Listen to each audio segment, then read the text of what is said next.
pagi semuanya. Coba kita buka telinga lebar-lebar, tutup mulut, kedengeran gak bunyi-bunyi?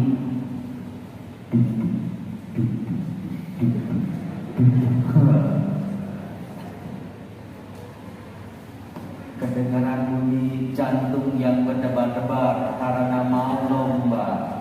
Siapa yang ikut lomba tutur kitab suci aneka golongan, tunjuk tangan. Dan jagoan-jagoan kita. Siapa yang ikut lomba bahasa isyarat? Bahasa isyarat? Isyarat? Oke. Oh ada. Saudara-saudara terkasih, mari kita awali seluruh rangkaian kita dengan perayaan Ekaristi. Dalam nama Bapa dan Putra dan Roh Kudus. Kan zaman dulu kan belum banyak lombanya. Juara 3 dari 3 peserta.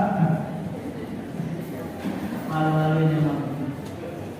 Tapi siapa kira juara terakhir dari 3 peserta ternyata bisa jadi romo, bisa jadi pengajar kitab suci, bisa dipakai sama tukang mewartakan firman Tuhan.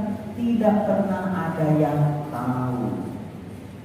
Secara khusus juga dalam tahun ini kita melibatkan sahabat-sahabat kita, para orang-orang yang memiliki disabilitas. Maka lomba yang diselenggarakan juga menyentuh atau merangkul mereka. Kalau Anda bertanya, ngapain sih ada lomba bahasa isyarat kitab suci? Efeknya apa? Pengaruhnya apa? Kembali ke tadi, tidak ada yang sia-sia.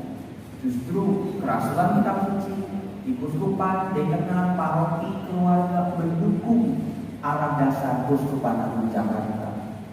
Yuk kita rangkul sahabat-sahabat kita yang punya mata bisa melihat, punya telinga bisa mendengar saja, tidak bisa langsung memahami firman Tuhan, apalagi mereka yang punya keterbatasan.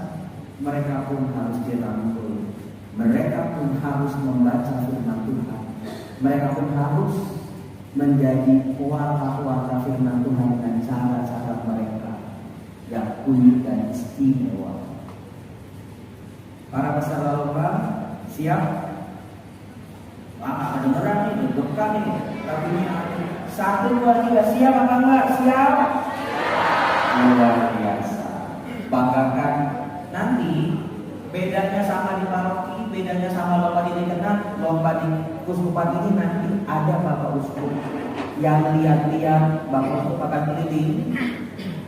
Jadi nanti kalau ada lagi tampil itu ada Bapak Uskup, jangan grogi. Tunjukin aku sebagai anak yang bisa membanggakan Bapak Uskup gitu. Yang kakak-kakaknya, orang tuanya, nanti kalau Bapak Uskup masuk ruangan, jangan langsung serbu foto-foto itu sementara ada anak di depan lagi lomba. Jangan, kasihan ya. Kalau mau foto tunggu uskupnya keluar ruangan atau ya fokus aja sama anak-anak ini yang lagi lomba. Kita support mereka, gitu ya. Jangan sibuk sama foto-foto. Mari kita syukuri perlombaan ini pasti ada kehendak Tuhan. Jangan terfokus pada menang kalahnya. Jangan. Si juara 3 dari 3 peserta aja bisa jadi romo. Yang penting adalah teman-teman semua adik-adik sudah melakukan yang terbaik dengan persiapan yang terbaik. Persiapannya matang, lama, latihannya panjang. Nah sekarang tinggal Tuhan, aku sudah melakukan yang terbaik, silakan sisanya engkau yang berperkara. Gitu. Hasilnya juara 3. Jadi romo. Baik saudara-saudara, mari kita syukuri, kita hening sejenak. Kita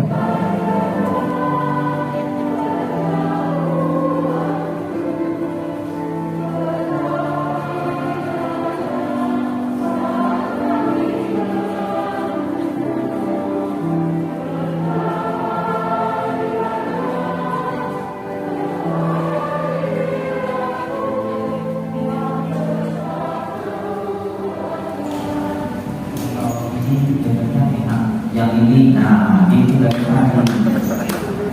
menjadi tidak adil kalau saya Romo Yosef Ketua Komisi Kerajaan Katolik menyelenggarakan lomba, tetapi si penyelenggara lombanya nggak ngasih contoh misalnya. Saya mau buktiin waktu saya kelas 5 SD juara 3 itu kayak apa sih Romo Yosef dulu, bawain apa? Maka saya coba kasih contoh 5 menit. Tuntun kitab suci. Pada suatu ketika ada seorang raja yang mengadakan perhitungan kepada hamba-hambanya. Dihadapkanlah hamba-hamba yang berhutang kepadanya. Lalu datang si hamba tadi yang berhutang 10.000 talenta. Lalu raja itu langsung menjebloskan hamba itu bersama istri dan anak-anaknya ke dalam penjara. Sungguh jahat raja itu rupanya, raja yang kejam. Melihat dia mau dibawa ke penjara, anaknya, istrinya yang nangis-nangis, yang jangan masukkan kami ke penjara. Si hamba tadi berlutut di depan sang raja, memohon dengan sangat, sabarlah dahulu, seluruh hutangku akan kulunaskan. Saudara-saudara, apakah Anda tahu 10.000 talenta itu sebesar 6 triliun? Wow, sebuah jumlah yang sangat banyak. Seorang hamba punya hutang 6 triliun, kayaknya ada yang error. Kenapa punya duit 6 triliun masih jadi hamba? Kalau orang punya duit 6 triliun dia jadi konglomerat, tapi dia menjadi hamba atau seorang budak, pasti ada yang error. Mendengar rintihan dan tangisan hamba tadi, si raja tergerak hatinya oleh belas kasihan. Secara tiba-tiba dan mengejutkan, raja tadi menghapus seluruh hutangnya. Sesuatu yang aneh dan ajaib. Hamba tadi mintanya sabar, tetapi si raja yang tadinya kita kira kejam luar biasa, ternyata menghapus hutangnya 6 triliun. Adik-adik di sini apakah bisa begitu? Triliun itu nolnya berapa? 0, 0, 0, 0, 0, 0, 0, 0, 0, 0, 0. Banyak sekali.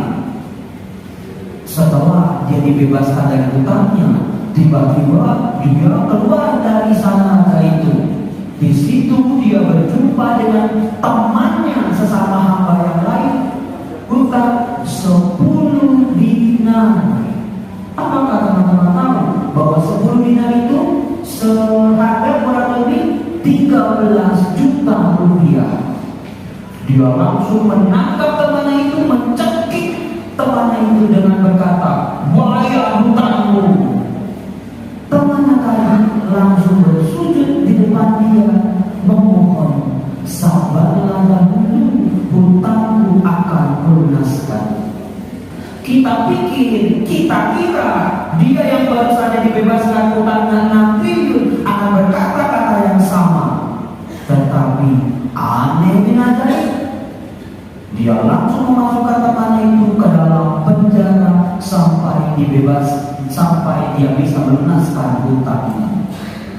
Tunggu dulu, ternyata peristiwa itu ada yang menyaksikan dari belakang, yaitu teman-teman hamba yang lain yang kaget sampai guli-guli. Kok bisa ya dia setega itu? Langsung mereka lari kepada raja. Raja, hamba yang tadi kau hapus hutangnya itu, dia menyebloskan temannya yang berhutang 100 dinar ke dalam penjara. Maka sudah bisa ditebak, si raja ini marah semarah-marahnya. Hai hamba yang jahat, bukankah aku telah menghapuskan hutangmu seperti engkau memintanya kepadaku? Mengapa kau berbuat demikian?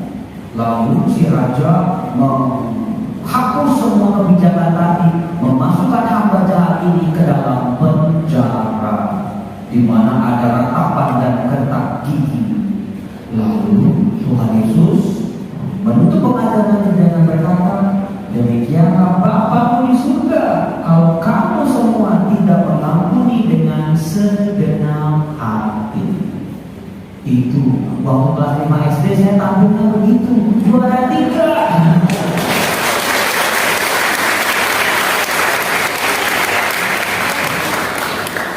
Ya tapi ya nggak gitu-gitu amat. Kalau begitu kan cuma jadi pastor, saya jadi dokter kitab suci. Waktu kelas 5 mah makanya sampai juara 3 dari 3 peserta ya. Lupa. Waktu itu keselibat jadi nggak juara. Itu ya, maka saya sudah memberi contoh, cintai bukan kalau Yakub, cintai khususmu. Sekarang cintai Alkitab. Amin. Mari kita awali semua lomba kita dengan berkat Tuhan. Tuhan bersamamu. Semoga semua rencana kita hari ini, semua persiapan lomba kita, kegiatan kita, pelayanan keluarga kita diberkati oleh kuasa kasih Allah dalam nama Bapa dan Putra dan Roh Kudus. Amin. Saudara-saudara terkasih, dengan ini perayaan sudah selesai. Mari kita mulai festival kitab suci. Amin. Terima kasih.